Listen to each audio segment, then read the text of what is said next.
আমার এনাদের সাথে দেখা হলো, আর এনারা আছে মানেই এনাদের মতো আরো কেউ কেউ আছে এই বাড়িতে, তাই তো? কত পুতুল ঘরে ঢুকে দেখি আমার বেশ ভালো লাগলো।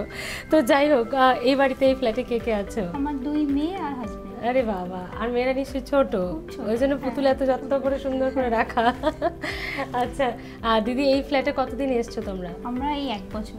আচ্ছা, আগে কোথায় ছিল? আগে আমরা হাওড়ায় থাকতাম। হাওড়ায় থাকতাম। ওরে বাবা, হাওড়া থেকে এখানে বাস ট্রেনে? বাহ, একটা লম্বা জার্নি, একদম অন্যরকম পরিবেশ, অন্যরকম একটা জায়গা। তো এখন মোটামুটি 1 বছরে সাজিয়ে গুছিয়ে নিয়েছো? মোটামুটি সাজাতে পেরেছি, যতটা পেরেছি। এখনো কিছুটা বাকি আছে। ঠিকই ঠিক, ধীরে ধীরে হবে, আস্তে আস্তে হবে।